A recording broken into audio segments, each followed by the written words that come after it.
Hello everyone. In this lecture series, we will be learning about हम UKG में maths को कैसे effectively पढ़ा सकते हैं. What are the tools and techniques that we can use? क्योंकि अब बच्चे UKG में आ गए हैं तो काफ़ी सारी नई चीज़ें चालू होती हैं, जैसे एडिशन, सब्सट्रैक्शन, टेबल्स रहते हैं.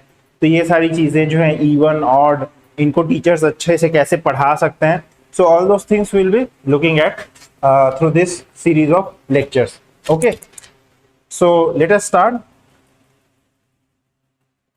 तो सबसे पहले हम ये कुछ टॉपिक्स देख लेते हैं. Big and small, tall, short. तो ये सारे टॉपिक्स क्या है कि जनरली, जस्ट अ सेकेंड. तो ये सारे जो टॉपिक्स हैं जनरली क्या है, ये काफी इजी रहते हैं, बच्चे इन्हें पहले से कवर कर लिए रहते हैं. तो अपन क्या है, इसे शॉर्ट में निपटा सकते हैं, जल्दी जल्दी निपटा सकते हैं. तो इन्हें कैसे पढ़ाना है एक बार वो देख लेते हैं, फिर हम जो हमारा यूकेजी का सिलेबस है उस पे आएंगे. ओके,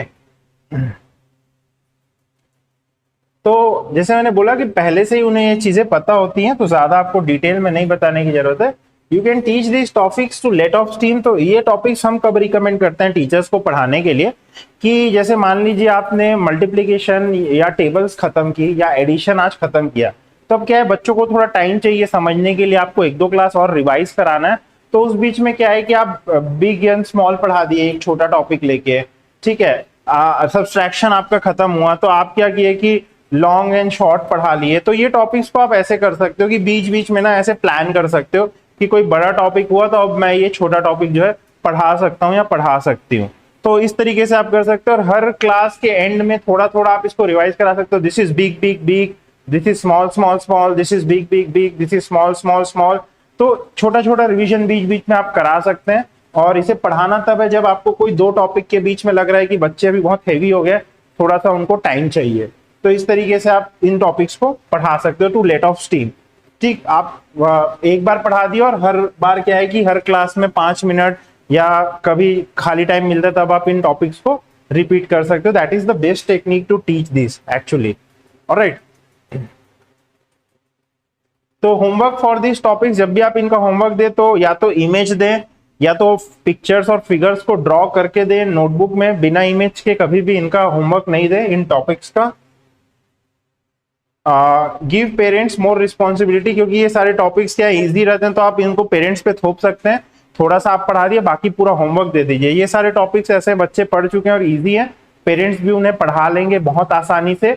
तो इनकी रिस्पॉन्सिबिलिटी क्या है ना, आप पेरेंट्स के ऊपर डाल दीजिए कि इतना आप इसका लोड मत लीजिए, आप जो कोर मैथमेटिक्स है उस पर ज्यादा ध्यान दीजिएगा. तो अब जल्दी से देख लेते हैं और कुछ कुछ पॉइंट्स है कि क्या यूज करना है आपको. Real world objects, black board का अच्छे से यूज करना है. तो ब्लैक बोर्ड को क्या है कि आपको बड़ी बड़ी इमेजेस ड्रॉ करनी है. तो अगर पूरा ब्लैक बोर्ड यूज कीजिए, अगर जैसे मान लीजिए बिग एंड स्मॉल पढ़ा रहे हो, तो जैसे कि ये वाली बॉल क्या है, आप ऐसे, सॉरी, तो एक बॉल आप ऐसे बनाओगे, ये बिग बॉल हो गई, और स्मॉल बॉल को आप ऐसा छोटा. तो एकदम क्लियर जो है डिफरेंस दिखना चाहिए दोनों चीजों में, कि ऐसा नहीं है कि आप बिग को ऐसा बना दिए और स्मॉल को भी आप ऐसा इतना बना रहे हो. तो ऐसा नहीं होना चाहिए. बोर्ड वर्क आपका बहुत अच्छा होना चाहिए. ब्लैक बोर्ड को अच्छे से यूज करना है आपको इस टॉपिक को पढ़ाने के लिए. ओके, तो इस चीज का ध्यान रखना है.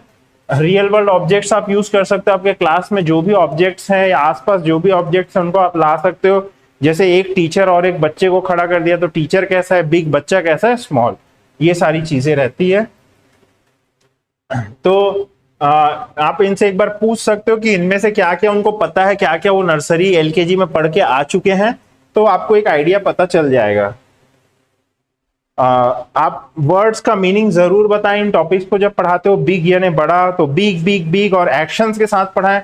This is big big big, this is small small small, this is tall tall tall, this is short short short. तो बच्चों के साथ में गेम खेले, big big small small, big big small small, big small, ऐसा tall short, fast fast fast, slow slow slow, fast slow, ऐसा. और meaning भी बताएं हिंदी में कि बिग यानी बड़ा, स्मॉल यानी छोटा, टॉल यानी लंबा. तो इन वर्ड्स के जो है आप मीनिंग भी बताइए बच्चों को पढ़ाते साथ में. हेवी एंड लाइट, की this bag is heavy, this paper is light. तो इस तरीके से आप जो है एग्जांपल्स दे सकते हैं.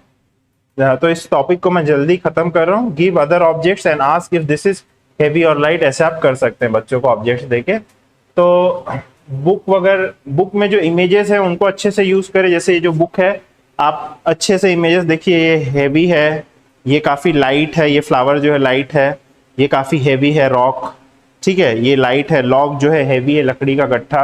तो ऐसे जब बड़े बड़े इमेजेस देखते हैं बच्चे तो उन्हें समझ आता है। तो मैं एक बार वापस से और दिखाता हूँ, ये देखिए आप यहाँ पे देखोगे, हैवी है, ये हैवी है, ये फ्लावर पकड़ी है बच्ची, ये लाइट है।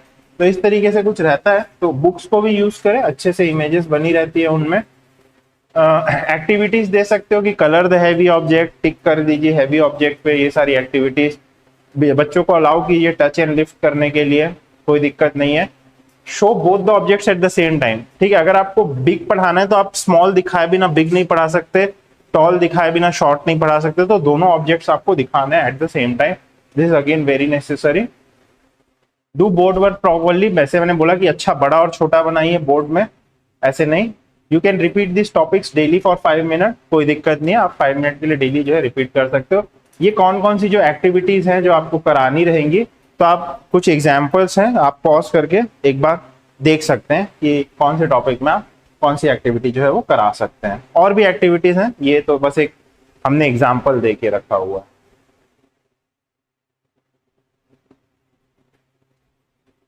ठीक है, शेप्स पे आते हैं। तो शेप्स में जनरली ये रहता है कि इसमें सबसे ज्यादा रिकमेंड ये किया जाता है कि आप रियल वर्ल्ड ऑब्जेक्ट्स बताएंगे कि अगर सर्कल है तो वो कैसा रहता है, कॉइन जैसा, बिस्किट जैसा रहता है, रेक्टेंगल कैसे रहता है, बुक के जैसा रहता है, ट्रायंगल कैसा रहता है, समोसे के जैसा रहता है। तो ये सारी चीजें जो है, ओवल जो है वो कैसा रहता है, वाटरमेलन या अंडे के शेप का रहता है, स्क्वायर जो है वो कैसा रहता है। तो ये सारी चीजें आप जो है रियल वर्ल्ड ऑब्जेक्ट्स के साथ में लिंक करेंगे। शेप्स के अंदर में बच्चों से कलर भरवाइए, बच्चों को शेप ड्रॉ करना बताइए, हाथ से शेप ड्रॉ कीजिए। जैसे हार्ट है तो आप ऐसे हाथ से ड्रॉ कर सकते हो, सर्कल है तो हाथ से ऐसा सर्कल बना दिए। तो ये सारी एक्टिविटीज आप कर सकते हैं शेप्स में। तो ये भी इजी टॉपिक है, तो मैं जल्दी आगे बढ़ रहा हूं इसके साथ में।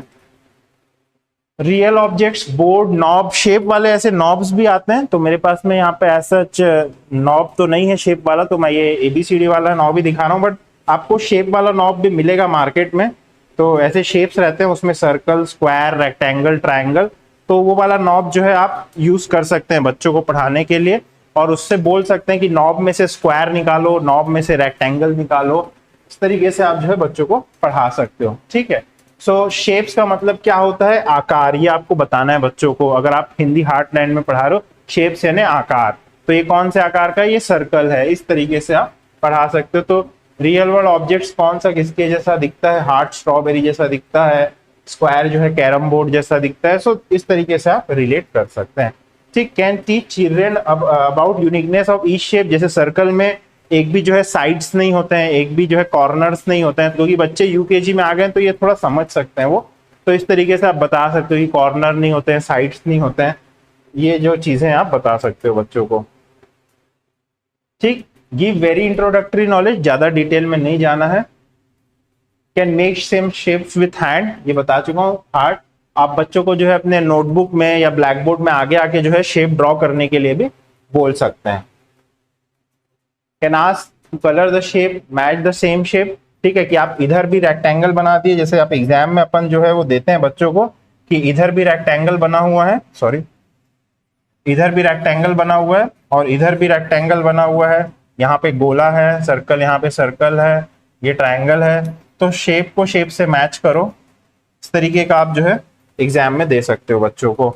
या स्पेलिंग लिख दिए, अगर आपके बच्चे स्पेलिंग समझ पाते हैं तो that is well and good, नहीं तो क्लास 1-2 के लिए छोड़ सकते हैं। आपकी स्क्वायर की स्पेलिंग लिख दिए और स्क्वायर की स्पेलिंग को स्क्वायर के जो फिगर है उससे मैच करेंगे। सर्कल और ओवल में कभी कभी कंफ्यूज हो जाते हैं बच्चे, तो उसका ध्यान रखें। रेक्टेंगल स्क्वायर में कंफ्यूज हो जाते हैं, उसका ध्यान रखें, ठीक है। तो अगर चिल्ड्रन कंफ्यूज होते हैं, don't worry about them mastering the exact definition, just show them that circle is a perfectly round wheel और ओवल जो है वो स्ट्रेच्ड होता है अंडे के जैसा। तो व्हील जो है वो सर्कल होता है और ओवल जो है वो स्ट्रेच्ड हो जाता है। तो इस तरीके से आप बता सकते हो बच्चों को कि अगर वो कंफ्यूज होते हैं तो वरी नहीं करना है आपको, पर थोड़ा सा ऐसे आप एक्सप्लेन कर सकते हो कि ये सारी चीजें रहती है, ठीक है। Children can be asked to count the corners और साइड, कितने कॉर्नर्स और साइड हैं, जैसे रेक्टेंगल में कितने कॉर्नर्स हैं, कितने साइड्स हैं, वो काउंट कर सकते हैं उस चीज को। तो ये हो गया शेप्स किसके जैसे दिखते हैं, कैसे रहते हैं, तो आप इस तरीके से इसको यूज करके पढ़ा सकते हैं। ओके, सो ये जैसे आप मैच करवा सकते हैं, ट्रायंगल लिखा हुआ है, इसको ट्रायंगल ऑब्जेक्ट कौन सा, इससे मैच कर दिए, इसमें कलर भरवा लिए बच्चों से, ठीक है। तो ये स्क्वायर को रेड कलर करना है, तो ये इस तरीके की एक्टिविटीज जो है आप करवा सकते हो अपने बच्चों को क्लास में। ये सारी एक्टिविटीज है। मैच हो गया, अगर स्पेलिंग समझते हैं बच्चे तो मैच ये वाला करवा सकते हो, अब जैसे मैंने बोला था। नहीं तो ये वाली एक्टिविटी जो है ये अच्छी है, आप जो है ये वाली एक्टिविटी बेस्ट है, ये करवा सकते हैं, एग्जाम में भी इसे दे सकते हैं बच्चों को। ओके, सो विद दिस, तो अब जो है अब हम अगले चैप्टर में कोर मैथ्स पे आएंगे कि 1 to 100 फॉरवर्ड बैकवर्ड काउंटिंग कैसे पढ़ें। उसके बाद हम सारी चीजें देखेंगे आगे, इवन ऑड प्लस माइनस कैसे सिखाना है, टेबल्स कैसे सिखाना है। सो अब हम कोर मैथ्स देखेंगे। So with this let us close this lecture. Thank you very much.